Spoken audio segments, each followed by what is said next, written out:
আসসালামু আলাইকুম, কেমন আছেন সবাই? আশা করি সবাই খুব ভালো আছেন।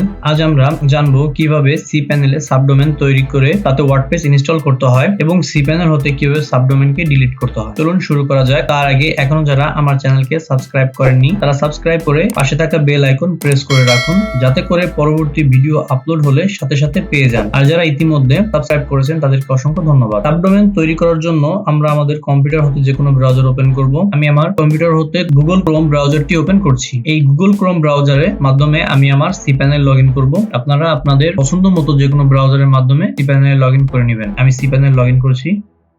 cPanel লগইন করার জন্য আমাকে প্রথমে আমার ইউজার নেম এবং পাসওয়ার্ড দিতে হবে। এখানে আমি আমার ইউজার নেমটি দিচ্ছি আর পাসওয়ার্ড অপশনে আমি আমার পাসওয়ার্ডটি দিচ্ছি। ইউজার নেম এবং পাসওয়ার্ড সঠিকভাবে দেওয়ার পরে আপনারা লগইন যে বাটনটি আছে এই বাটনে ক্লিক করবেন। আমাকে আমার cPanel এ নিয়ে আসছে। আপনারা আপনাদের cPanel এ আসবেন। আপনাদের cPanel আমার cPanel থেকে ভিন্ন হতে পারে, তবে অপশন যেগুলো আছে সবগুলো একই, এতে কোনো সমস্যা হবে না। সাবডোমেন আমরা দুইভাবে তৈরি করতে পারি। প্রথম যে অপশনটি আমাদের আছে সেটি হচ্ছে সার্চ বারে যদি আমরা সাবডোমেন লিখি তাহলে দেখতে পাচ্ছেন যে সাবডোমেন নামে একটি অপশন আছে। আপনি এখানে ক্লিক করে সাবডোমেন তৈরি করতে পারবেন। আরেকটি আছে, আপনি যদি একটু স্ক্রল করে নিচে আসেন, দেখেন এখানে ডোমেইনস নামে একটি সেকশন আছে। এই ডোমেইন সেকশনের মধ্যে আপনার সাবডোমেন নামে একটি সেকশন দেখতে পাচ্ছেন। আপনি এই সাবডোমেনে ক্লিক করলে নাকি আপনার সাবডোমেন তৈরি করার জন্য একটি ফর্মে নিয়ে আসবে। আমরা সাবডোমেনসে ক্লিক করছি। ক্রিয়েট এ সাবডোমেন, এখান থেকে আমাদের সাবডোমেন তৈরি করতে হবে। প্রথম যেটি দেখতে পাচ্ছেন সাবডোমেন, এখানে আপনি আপনার সাবডোমেনটি দিবেন। নিচে যেটি হচ্ছে সেটি হচ্ছে আমার মেইন ডোমেন। সাবডোমেন সব সময় হচ্ছে আপনার মেইন ডোমেনের পূর্বে থাকে। আমি এখানে একটি সাবডোমেন দিচ্ছি। আমি সাবডোমেনের নাম দিলাম RaNaStack। ডকুমেন্ট রুটে দেখেন RaNaStack.RaNaStackWorld.com। আপনার যে সাবডোমেনটি আপনি তৈরি করতেছেন সেই সাবডোমেনটি সেম এইভাবে আসবে, RaNaStack.RaNaStackWorld.com। এবার আমি ক্রিয়েট বাটনে ক্লিক করব। ক্রিয়েট বাটনে ক্লিক করার পর দেখা যাচ্ছে লেখছে success RaNaStack.RaNaStackWorld.com has been created, অর্থাৎ আমার সাবডোমেনটি ক্রিয়েট হয়ে গেছে। এবার হচ্ছে আমি এই গো টু ব্যাক ক্লিক করব।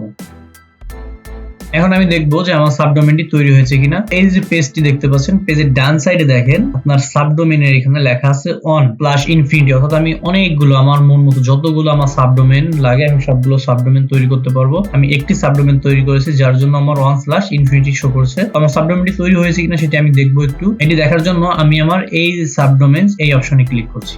সাবডোমেনে ক্লিক করার পর দেখেন RaNaStack.RaNaStackWorld.com এই নামে আমার একটি সাবডোমেন তৈরি হয়েছে। এবার হচ্ছে আমরা আমাদের এই সাবডোমেনের মধ্যে কিভাবে ওয়ার্ডপ্রেস ইনস্টল করতে হয় সেটি আপনাদেরকে দেখাবো। ওয়ার্ডপ্রেস ইনস্টল করার জন্য আমরা এখান থেকে cPanel এ যাব।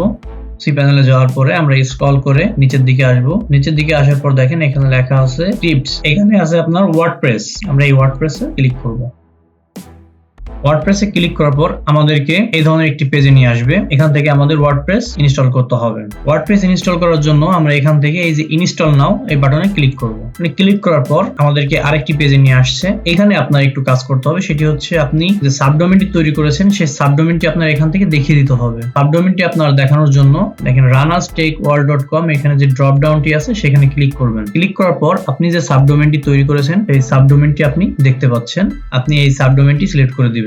ইনডিরেক্টরি যে অপশনে WP আছে এটিকে আপনি ব্ল্যাঙ্ক করে দিবেন। এবার একটু স্ক্রল করে নিচের দিকে আসবেন। এখানে আছে আপনার সাইট নেম। সাইট নেমে আপনি হচ্ছে আপনার সাইটটি তৈরি করবেন, সেই সাইটের নাম দিবেন। সাইট ডেসক্রিপশনে আপনার সাইটের একটি ডেসক্রিপশন দিবেন। আপনার হচ্ছে অ্যাডমিন অ্যাকাউন্ট, যে অ্যাকাউন্টের মাধ্যমে আপনি সবসময় আপনার এই সাইটটিতে প্রবেশ করতে পারবেন, সেজন্য আপনার এখানে একটি ইউজার নেম এবং পাসওয়ার্ড সেট করতে হবে। উদাহরণ ইউজার নেম এখানে যেটি আছে আমি admin2 দিলাম। পাসওয়ার্ড আপনি আপনাদের মতো করে যে কোনো পাসওয়ার্ড দিবেন। পাসওয়ার্ড স্ট্রং করার জন্য আপনারা কিছু সিম্বল ব্যবহার করবেন। আমি এখানে কিছু সিম্বল এবং আমার নাম সাথে আবার কিছু সংখ্যা দিয়েছি যাতে আমার পাসওয়ার্ডটি স্ট্রং হয়। এবার হচ্ছে আপনি আপনার একটি ইমেল দিবেন।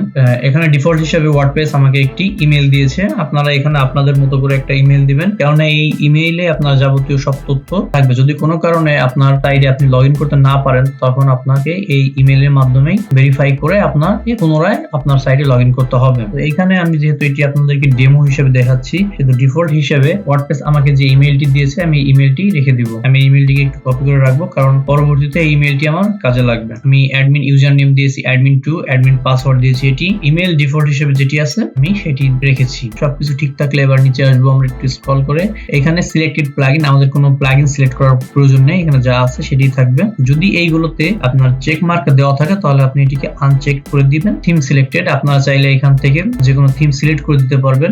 ওয়ার্ডপ্রেস এখানে ডিফল্ট হিসেবে 20 22 এই থিমটি ডিফল্ট হিসেবে দিয়ে দিয়েছে। তো আমার ডিফল্ট হিসেবে যে থিমটি আছে আমি সেটি রাখবো। এবার হচ্ছে ইনস্টল করার পূর্বে আমি যে ইমেইলটি কপি করে রেখেছিলাম সেই ইমেইলটিকে আমি এখানে পেস্ট করে দেব। দেওয়ার পরে এবার হচ্ছে আমি ইনস্টল বাটনে ক্লিক করছি। এটা 100% হতে একটু সময় নেবে। আমার ওয়ার্ডপ্রেস আমি সাকসেসফুল ভাবে ইনস্টল করতে পেরেছি। অ্যাডমিনিস্ট্রেটিভ ইউআরএল এর মাধ্যমে আমরা দেখবো যে আমাদের ওয়ার্ডপ্রেসটা ঠিকভাবে কাজ করছে কিনা। আমরা এই লিংকটিকে একটু কপি করে নিব। আমরা আমাদের ইউআরএলটি কপি করে নিয়ে নতুন একটি ট্যাবে এটিকে পেস্ট করে এন্টার করছি। ট্যাবে যখন আমরা এটিকে ওপেন করেছি তখন দেখেন আমাদের এখানে দেখাচ্ছে যে user name or email address. এখানে আপনার ইউজার নেম এবং ইমেল অ্যাড্রেসটি আপনার দিতে হবে, অন্যথায় আপনি কোনো কাজ করতে পারবেন না। তো আমরা এখানে আমাদের ইউজার নেম দিব অ্যাডমিন, যেটি আমরা দিয়েছিলাম admin2, পাসওয়ার্ড দিয়েছিলাম, এই পাসওয়ার্ডটি আমি এখানে দিব। এটি ছিল আমার পাসওয়ার্ড। আমি আমার ইউজার নেম দিয়েছিলাম admin2 এবং পাসওয়ার্ড দিয়েছিলাম এটি। এবার হচ্ছে আমি এই লগইন বাটনে ক্লিক করব।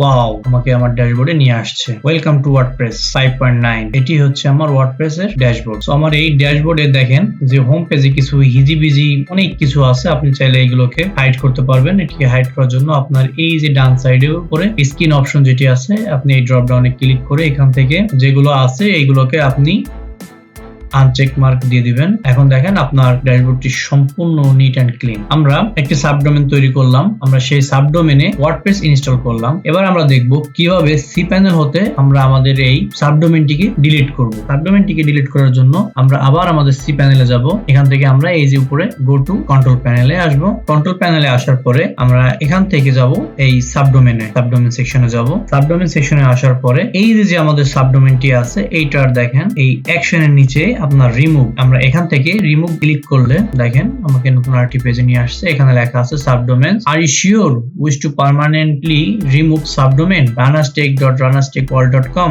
যদি আপনি এটিকে ডিলিট করতে চান তাহলে অবশ্যই আপনি এই ডিলিট সাবডোমেন বাটনে ক্লিক করবেন, আর যদি রাখতে চান তাহলে অবশ্যই ক্যান্সেলে ক্লিক করবেন। তো আমি যেহেতু এটিকে রাখবো না সেজন্য আমি এখান থেকে ডিলিট সাবডোমেনে ক্লিক করছি। একটি নোটিফিকেশন দিয়েছে যে the subdomain ranastech.ranastechworld.com has been successfully removed। এবার হচ্ছে আমরা গো ব্যাকে ক্লিক করব। এখান থেকে আমরা আবার সি প্যানেলে যাব। সি প্যানেলে যাওয়ার পরে আমরা একটু নিচে স্ক্রল করে আসার পরে আমরা এই ওয়ার্ডপ্রেসে আবার যাব। ওয়ার্ডপ্রেসে আসার পরে দেখেন এইখানে আমার যে সফটওয়্যার ক্লাস আছে, এই সফটওয়্যার ক্লাসের মধ্যে যে ওয়ার্ডপ্রেসটি আছে, এই ওয়ার্ডপ্রেসের মধ্যে আমরা স্ক্রল করে একটু নিচের দিকে আসব। আসার পর দেখেন এখানে আমরা যে আমাদের সাবডোমেনটি তৈরি করেছিলাম সেই সাবডোমেনটি এখানে এখনো আছে সফটওয়্যার ক্লাসে। আমাদেরকে এখান থেকেও এটিকে রিমুভ করতে হবে। এটিকে রিমুভ করার জন্য আমরা এই যে ডান সাইডে যে বক্স আছে এই বক্সটিকে আমরা চেক করে দিব। চেক মার্ক দেওয়ার পরে এখান থেকে আমরা এই রিমুভ অর্থাৎ এই রিমুভ ডিলিটের যে অপশনটি বাটনটি দেখা যাচ্ছে এটি হচ্ছে রিমুভ, এখানে ক্লিক করব।